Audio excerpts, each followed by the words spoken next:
Welcome to In Focus with Eden Lane.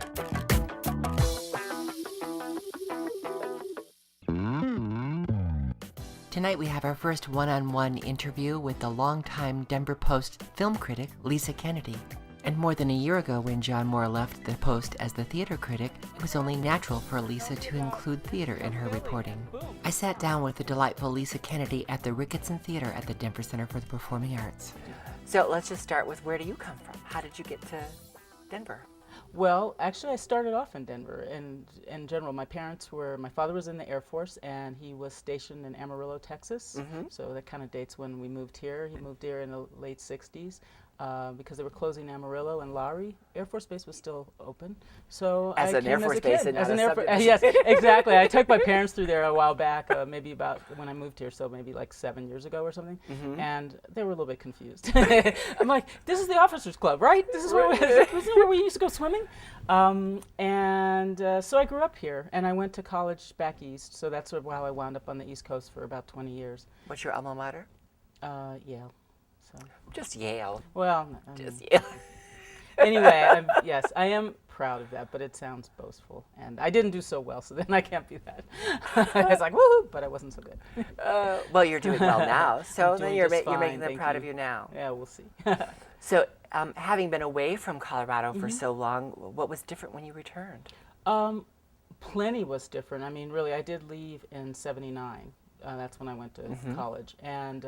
And I know that a lot of things boomed. I remember I was in New York and watching TV one day, and they had the 16th Street Mall. And I'm like, where the heck is that? That's Denver? Holy cow! You know, because my parents moved in '86, so I hadn't been here in a really long time. So they had retired and they moved to Arizona in '86, so I hadn't been here in ages when I came back to look at it. So, you know, I think that there was culture here always. I mean, there were like great theaters. There was good theater here, and there was a great art house scene here. Great art house scene.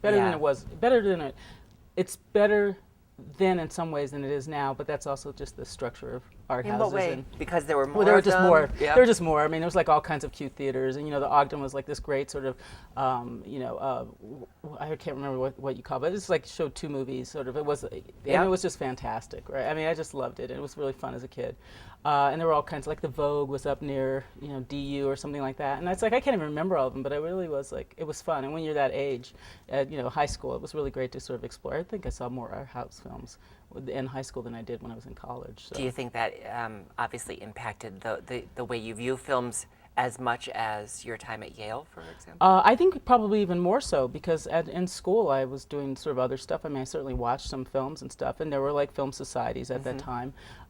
So I saw a lot, but I think that in high school I was, you know, sort of interested in that way and kind of ambitious and probably a little bit like sort of, you know, precocious or something. So I went to see a lot of like art house films, and you know, and there were plenty of places like the Flick. So when I went to talk to the people, you know, when Bill Spence was at Telluride, and he had run the Flick, it was just so funny because I'm like, dude, I saw you know, the Elephant Man there, you know, and then I went over to Magic Pan, you know, so it was, I think that it influenced a lot of how I think it gave me a good base. Yeah. So that when I came back to it, I was like, oh, I know why I like these. Because I wasn't always, I think that I love movies, but not in the way that lots of other people necessarily love movies. I sometimes, like, I can't quote a line. I'm serious, I do not think I can quote one single line of a movie. It's just like, that's not the structure of my memory. Yep. And I'm serious, I've like seen Thelma and Louise like 14 times or something, and I'm telling you, I still don't think I could tell you one single line from it. But I can sort of spatially see the whole thing. So it's just that, you know, there are people who love movies like a geek, and I think I'm just sort of always in awe of that. And I think the way that I love the arts is probably, like, I think that they're fascinating for what they say to us about ourselves, and the way that they make us think, and the way they make us feel, and the way they make us connect, and the way they sort of structure our empathy or not. So it's like that kind of stuff. It's sort of more philosophical in some fashion, and pleasure. I remember watching movies, art house movies and old classic movies when I was a kid. I devoured it. And Oh, yeah. it was kind of unusual for my peer group. Was it unusual in your peer group, or did you get to share that with your contemporaries? No, I had some good friends that I think we shared that and went to sort of see those movies together and sort of and shared them. But I think a lot of it, I mean, the old movies I think that I saw on television were just something that I just loved. When you're watching a film now, sometimes you're watching a film for work. Oh yeah, Do you have time to watch a film just for enjoyment? Yeah, absolutely. And I joke with people sometimes it's I know when I'm at a movie for fun because I don't have a notebook. You know, it's like I'm not sitting there taking notes. And sometimes I'll still pull out a notebook if there's something that really strikes me, but in general, you know, it's really fun to just go see something that I went to see Mud. Like I didn't get to see it. I didn't review it and I didn't get to see it, and I was interested in it because I'd heard interesting things. I think Matthew McConaughey is sort of interesting in this moment right now and the choices he's making. And I wanted to see it, and I didn't have a notebook.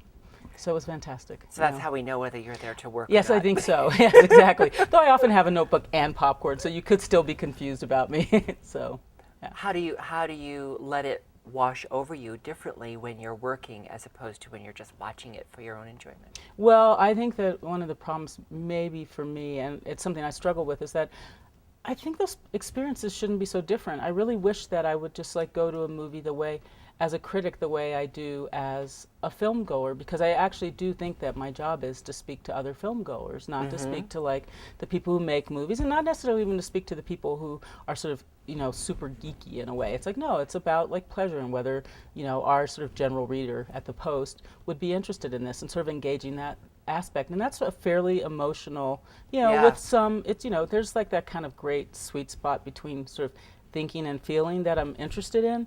But I think the notebook's just a protection. I mean, it's almost like, I think it gets in the way sometimes, but I just haven't learned not to have it because sometimes it's helpful to have some dialogue or like a, you know, just something to go reference, or just it sets it in your memory in a different way. Because honestly, if I showed you what my notebook looked like, you can't read what I'm writing. I can't read what I'm writing. It's like at some point it becomes like invisible ink. It's like if I don't like go back and sort of translate them immediately, I will really be sitting there going, I don't know what that word is. So you do it that night, or maybe yeah, first thing or the next I morning? try to do it, yes, but I don't have a great habit at it. And I also know that it's like the things that really stick out are the things that probably matter to the readers, and certainly in terms of my writing matter.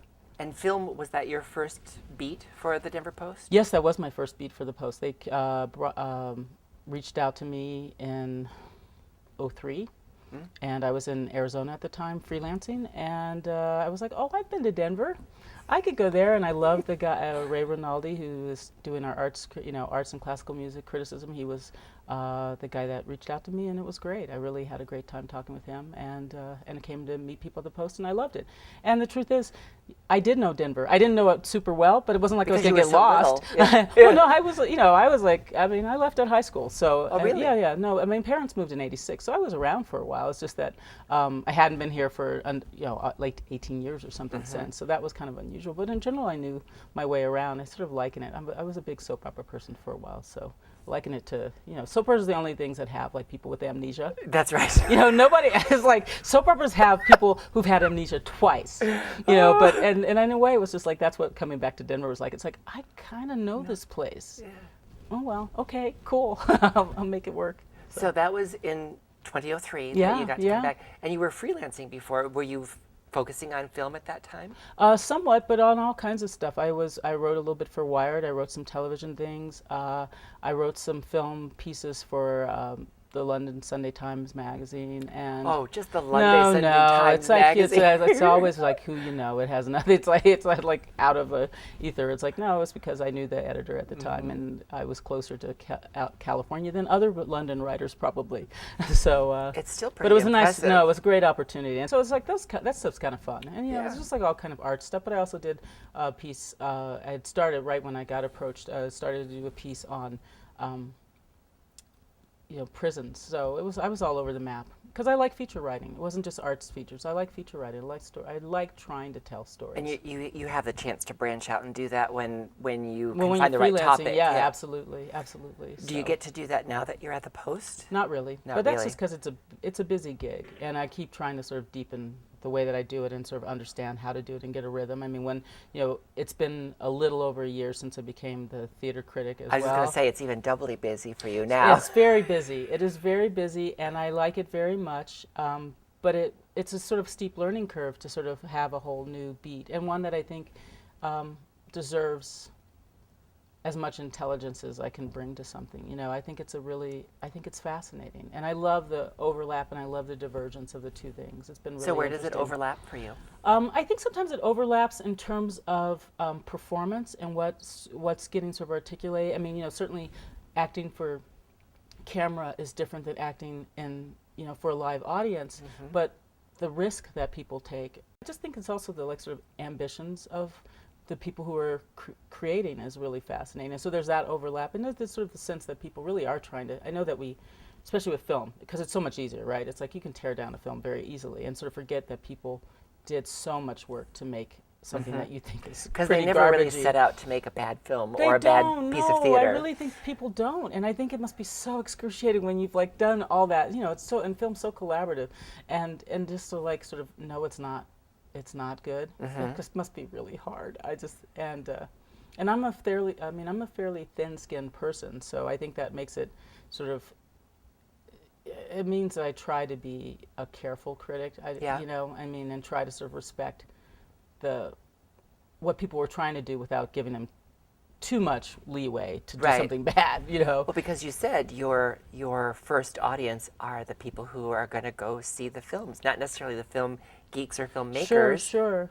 And the other thing is that when people, I find, and I could be wrong, it's just, it may have a lot more to do with my discomfort in judging things, but I also find that if you're too harsh about films that that people love, you're actually being pretty harsh about people's love.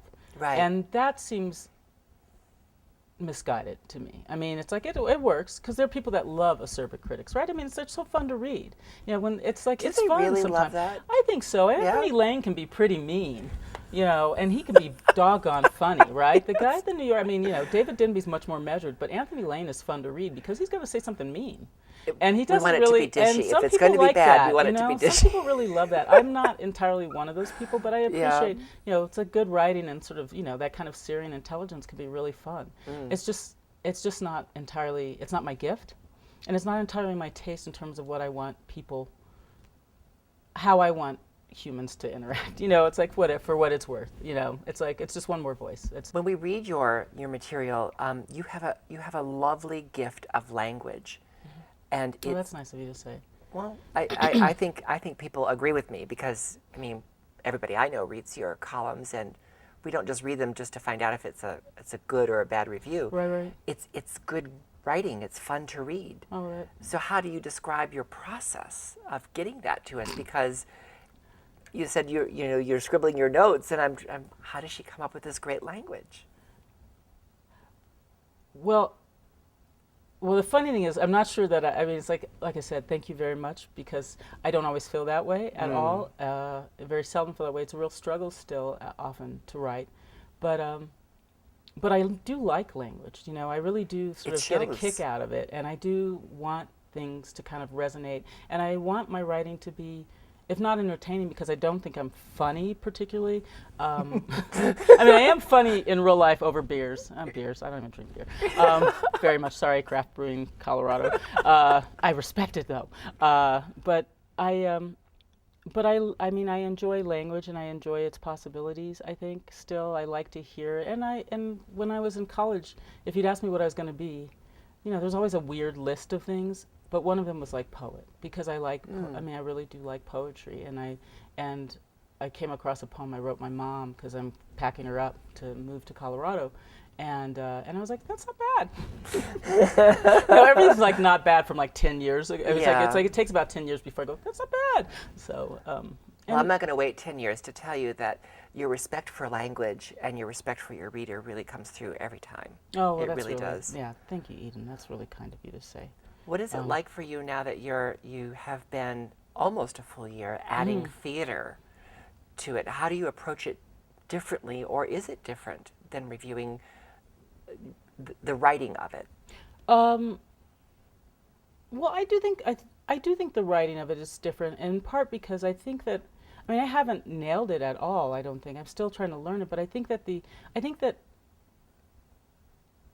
even though they're both things that we watch, right? There's this sort of notion that you could kind of like make it descriptive in that way. I think that there's something going on. I mean, and the thing I've loved about this job, the theater part of it, is talking to creators, actors, but also directors, about the sort of contract between the audience and the actors. It's, there's something really, bodies interest me, and that is one of the fascinating things about theater, right? I mean, the scary thing about theater sometimes is if it's bad, and we're very lucky in Denver, I think, to have such good theater, and I'm lucky to have 2 gigs where I get to kind of cherry pick stuff. I mean, I really thought that was the great thing about like sort of having a job that was like really 2 people's jobs, was that, well, this way I don't have to see, the sort of mediocre studio picture any longer and try to write honorably about that, because that's the most exhausting thing, right? To see a sort of B-level or C-level movie that or you when can't that's be really really calculated mad about. commercial and But it's like, why get mad? I mean, people when they go see like New Year's Eve, they know what they're in for. So this idea of like bringing a sledgehammer to that just always kind of depressed me. But at the same time, it's like you try to write honorably, and it's exhausting because honorable writing is kind of tiring. So then you get to like do this thing where, oh, well, I'm just going to like switch to theater where people are actually doing interesting work in town. This is like, we have some really good theaters. We have some really fine actors, and it's exciting to me. So I think the difference is partially taking seriously the kind of work and the kind of risk people are doing in that space and in this town, and kind of respecting it without getting too involved with it as a community. Like, I love how good things are in town, but I don't want to be sort of swept up into the life of the theater community, because I don't actually think that's my job entirely. And I think that it doesn't serve people who are actually trying to do really interesting work to have me be interested in that way. Right. Because it's sort of like, wait a minute, you can't have it both ways. It's like, we're not a provincial town anymore in terms of our arts, and I don't think we have been for a while. But we're sitting in the Denver Center, and the Denver Center is one of the sort of great spaces in the nation, it seems to me, for theater in a lot of ways. So let's treat it like that. And I think everyone here is very professional, and it's like, but people sort of want you to like treat them like friends. they're the thing, and then they want you to be their friends. It's like, oh, you know what? You really want me to be a critic because your work is good enough that I want to address it that way. And I mean, I found this with like independent film people here. Like, so our documentary filmmakers, they're really good. That's why they're getting like Academy Awards. That's why Daniel Youngie got an Academy Award, because he's really good. Our documentary filmmakers are making really interesting film. We don't quite have the Richard Linkletters yet. I mean, they might be out there. Jamin Wayans is doing interesting things, but I'm not sure he's right there yet.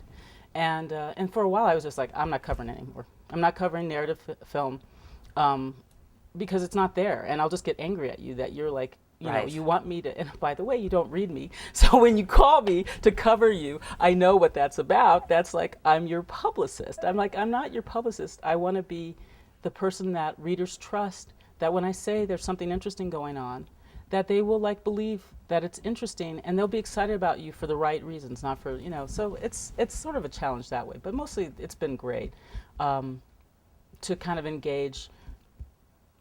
I love film, and when you go to film festivals, you get to have that conversation with filmmakers, but in general, you don't get to have that conversation with filmmakers on a regular basis. Because we're sitting in a dark room to see it, and they're not there. And you get to have it all the time with theater, so it's been exciting. And the people who make theater, they're so darn smart. I mean, it's like a lot of them are really engaged with ideas and a history of ideas that I find kind of humbling and thrilling, and I'm just like playing catch up.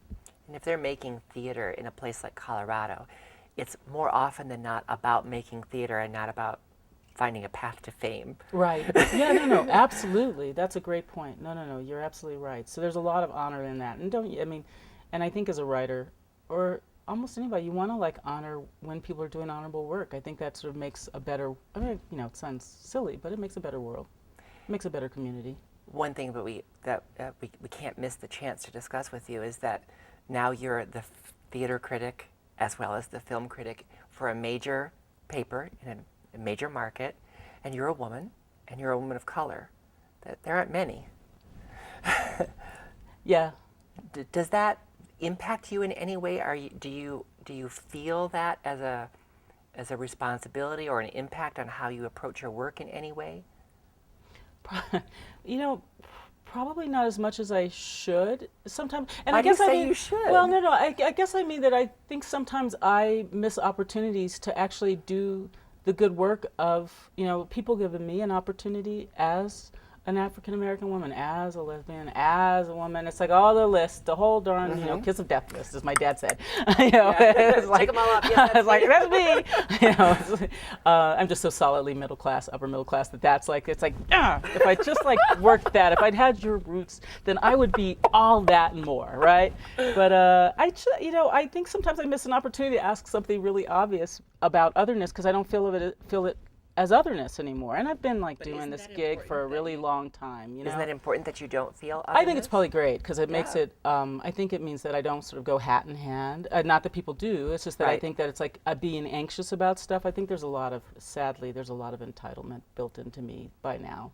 Yeah. Based on just like sort of, the years that I've spent. I mean, work. I'm an old lady. It's like, so there's a lot of it that's work. just like the work has been there. And I don't think, I still, and I want to represent, I want to ask good questions. So, okay, so yes, I think that there's a way, it's less about how I sort of present myself in the world to people as like that thing, so much as it's like I think that I do have a bunch of questions that have been sort of honed and approaches and sort of, sympathies and empathies that probably have been built by being those things over time in different spaces and sort of competing and not competing and collaborating and not collaborating, all that stuff. So I think there's a lot of ways in which I probably do ask, when I see something, I'm thrilled that people loved Beast of the Southern Wild. Yeah. I'm thrilled people love Beast of the Southern Wild because it moved me so deeply. It's probably like, it's like a daughter and a father, so it might have moved me that way. It's my mother's from Louisiana, it might have moved me in that way. It moved me just in but guess what? Loads of people were moved by it. So then I know that it isn't just about like sort of me being a woman, me having, like sort of family Southern roots or any of Right. that stuff. It's like, it's art. And actually the great thing is African American people don't agree on that movie. It's like my dear friend who's a programmer at Sundance, she felt differently about it than I did and much more suspicious, and like bell hooks went off on it, so Yeah. it's like they're, without seeing it, which was probably the best way to go off on something, but Yeah. I know, it's like, she knows better than that, but it is an interesting, and so I think that basically what I like about being that checkoff list Yeah. is that I think, it helps you ask a different set of questions sometimes, and that those are very important questions to ask, and that it helps you help other people ask those questions, right? So they don't have to be that thing, but they can sort of hear and sort of know that, I love watching people ask a different set of questions and being like, oh, I think we don't have any people of color in this like issue. And it's like when someone, when a lovely, not lesbian, not black, but someone asks that, I'm like, right on, let someone else do the heavy lifting, right? It's like that's sort of the thing. But I am happy that I feel kind of, personally, because it's about my parents and stuff like that, I feel privileged to be who I am in a way and sort of see how I ask those questions in the world. And the fact that you said that you don't feel the weight of that otherness in your regular work is an important message for anyone who'd be looking at you as an example of what they could achieve. Right.